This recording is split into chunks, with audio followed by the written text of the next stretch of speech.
think the environment has to change. What we're saying is have a heart. We've got to be able to regenerate our There'll be people who are kind, people who are cruel, but that's life. You can be bigoted about bigots. I'm fine with that.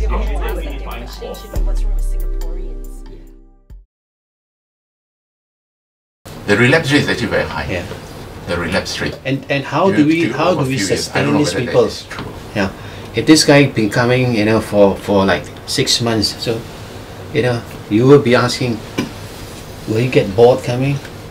Yes, you do nothing if you do nothing for him, certainly you'll get bored, and it's a matter of time he'll go back to gambling.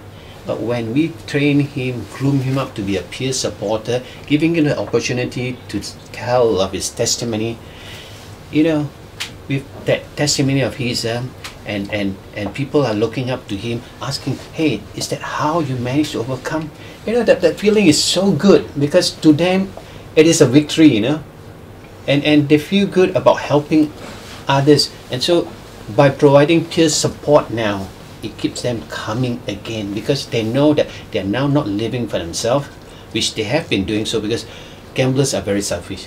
Yeah, they borrow money and things like that, but very often they don't return the money. They're also very unlucky.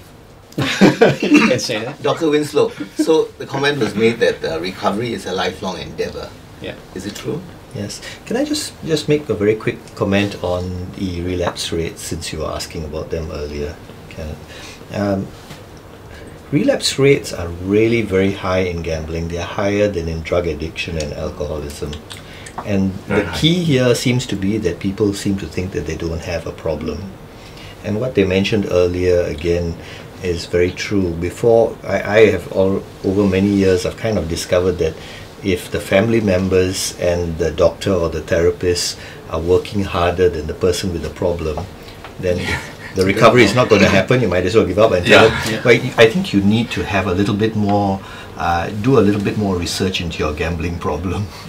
Carry on until you really think that you have a problem, then come and see us. And then the other thing that is very interesting about these two recovery groups that have been running is that in addictions, it's a lot easier to have recovery in a group. Group recovery is much stronger because of all the universality of experience, the sharing of hope, the actual modeling, because you can actually see how other people are getting well in their heads and their minds when they follow a program for recovery. And there are a lot of people in the past who will come and tell me, I just want to see you because you're the most wonderful doctor or most wonderful therapist.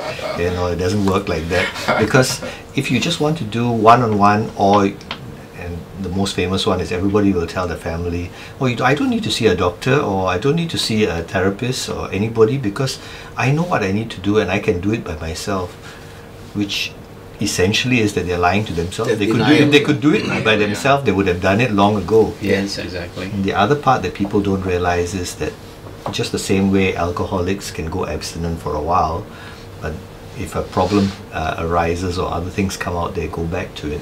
So do gamblers.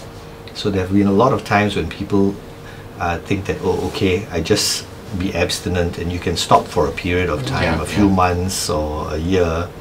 But when the crisis comes up or when the situations come up, people don't realize that with compulsive behaviors, there actually are brain changes.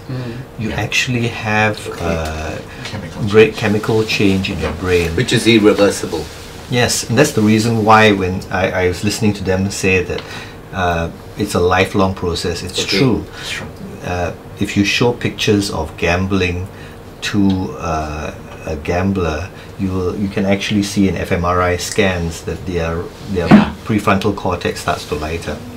But the same thing doesn't happen if you show them wonderful food or curry crabs or chili crabs or whatever. Their heart rate go faster. Forever. Yeah. For their whole life. To a large extent, yes. Do you get excited when you go near Not a now. casino? Are you denying? Probably.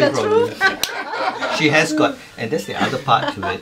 You see, it's a lot easier to lie to yourself. And they say, I especially get worried about people who say, between me and God, we will stop the problem. Correct. That's true. Say, God I trust, but I'm not too sure what you mean, because if you can it's a lot easier when you're alone Just send a support and to group. be able to lie to yourself and tell yourself stories which are not true. That's right. Can I just check?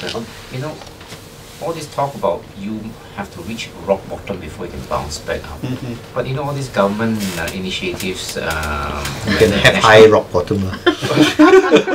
the National Council for Problem Gambling, they have initiatives to allow family members to exclude a potential member. So this guy may be seen as a risk factor, but you know, you exclude him and he hasn't reached rock bottom. Will you actually push him further to do it, or you know, is there other ways that you can actually arrest it before the guy hits rock bottom? Okay, I have not introduced myself early on as a member of the panel of assessors for exclusion orders.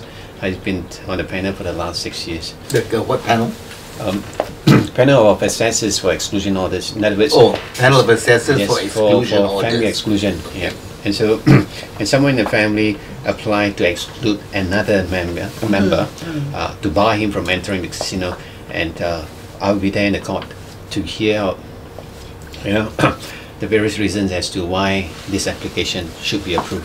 And then the three of us, there will be a council member and a helping professional, that's myself, and a grassroots leader. Okay, three of us will come to a decision at one point after hearing all those presentations from the respondent as well as the applicant, and we'll make a decision. Now, very often,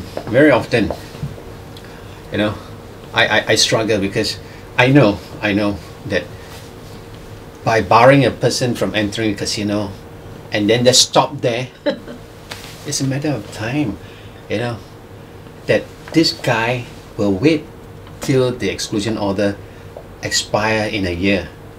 Okay, if you are doing, you know, expire in a year, and then he will make some noise with the family members and say, hey, now I'm off actually, you know, can you just, you know, rack in and have it revoked? Yeah. And when that is being done, you can find him again in the casino. Yeah.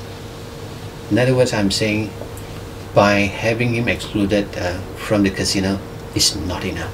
It's a temporary measure, or at least it's effective to a certain extent, or is it ineffective? Is it I wrong? would say that I would say that to certain people, you know, it may be effective, but not to the majority of I think must do it the together, gamblers, yeah. to join a support group and then also exclude them from the So it's a casino. yeah. Multifactorial. Yeah, thing. correct. At the hearing, we can only advise, because we cannot mandate the gambler to attend support group. We can only advise and say, okay, there are recovery sessions, you know, there are counselling sessions that you can go to. You can actually, after the sessions, check with the club. Yeah. That means they haven't hit rock bottom. No, they haven't hit rock bottom They haven't yet. hit rock bottom.